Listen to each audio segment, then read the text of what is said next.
ఇన్ని జనరేషన్స్ చూసిన వ్యక్తిగా మీరు 2-3 జనరేషన్ చూశారు కాబట్టి ఇప్పుడు వస్తున్న జనరేషన్ మీద అసలు బంధాలు బాంధవ్యాలన్నీ చాలా దూరం అయిపోతున్నాయి. దీని మీద మీ మానసిక వేదన కావచ్చు, దీని మీద ఇచ్చే అడ్వైజ్ కావచ్చు. అది నేను నా మిజునంలో చెప్పేశాను.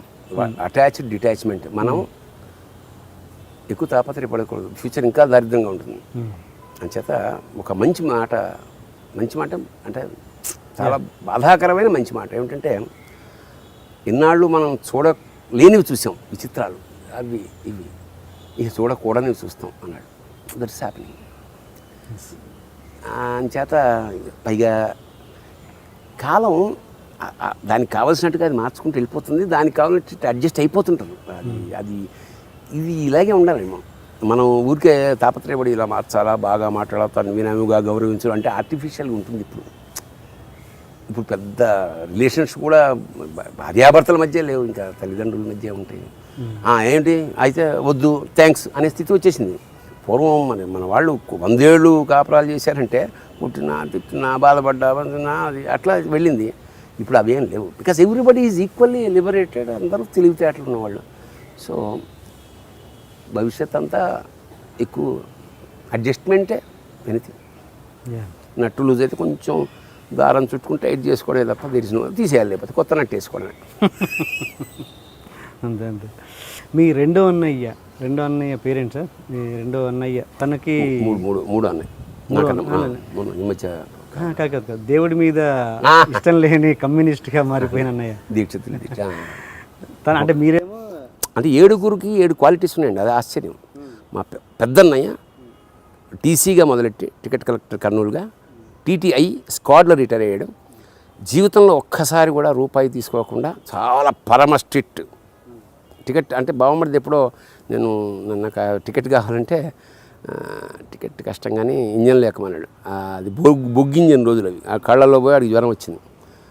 ఇవాళ ఆశ్చర్యకరమైన విషయం అంటే, ఇవాళ ఎప్పుడైనా ట్రైన్లో పెడుతుంటే మీ అన్నగారు శిష్యుని సార్ నేను అని చెప్తుంటే నాకు గర్వం. అంటే ఆయన డబ్బులు బాగా సంపాదించలేకపోవచ్చు కానీ ఇవాళ ఆయన పోయి దాదాపు 5 ఏళ్ళు అయింది, ఉద్యోగం అనేసి 20 ఏళ్ళు అయింది. ఇవాళ నేను పెడుతుంటే నేను మీ అన్నగారి శిష్యులు అని గర్వంగా చెప్పుకుంటుంటే నాకు ఎంత ఆనందం కలుగుతుంది. అంత స్ట్రిక్ట్గా బతికాడు. రెండో ఆయన పరమ భక్తుడు. వెంకటేశ్వర స్వామి ఇరగ్గొట్టేసాడు పొద్దున్నే. వాడికి ఏదో యూనియన్లో ఉన్నాడని ట్రాన్స్ఫర్ యాచారం వచ్చేస్తే వెంకటేశ్వర స్వామి ఇష్ట చెట్లంటే ఈ అమ్మ దేవుడు లేడు ఏమన్నాడు, ఎర్ర జెండా అటు వెళ్ళిపోయాడు. చివరి వరకు అలాగే ఉన్నాడు. సో వాట్ అదే బ్యూటీ ఆఫ్ ద ఫ్యామిలీ ఏమిటంటే ఎవరి పద్ధతిలో వాడు ఉండొచ్చు. సరే 3 మా అన్న ఈ రీసెంట్లీ పోయాడు. వాడు హొరేషియస్ రీడర్. వాడు తెలుగు పుస్తకం ఇలా చదువుతూ ఇంగ్లీష్లో ట్రాన్స్లేట్ చేసి చెప్పేవాడు. వాడి వల్ల నాకు వచ్చింది. ఎలా చనిపోయారండి? క్యాన్సర్. ఈ మధ్య నాట్ ఈవెన్ 2 months. హొరేషియస్ రీడర్. అంటే నేను లాస్ వేగాస్ వెళ్తే నేను బ్రహ్మానందం రూమ్లో ఉంటే వాడికి ఫోన్ చేశాను, అరే వచ్చారు లాస్ వేగాస్ వచ్చామా?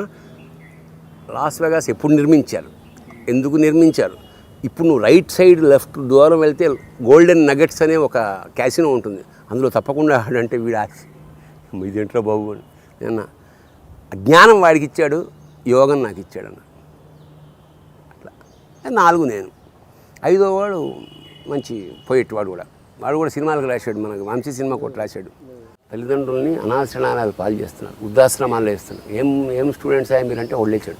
సార్ కానీ నేను చెప్పండి మీరు ఇలా అంటున్నారు కదా, మమ్మల్ని హాస్టల్లో వేస్తున్నారు సార్ చిన్నప్పుడు తీసుకెళ్ళి 2వ ఏట మాకు పతంగం ఉంటుంది, కుదరదు. లైన్లో రావాలి సార్, మాకు మిరపకాయ బజ్జీ తినాలి ఉంటుంది, కుదరదు. గోళీలు ఆడుకోవాలంటే కుదరదు.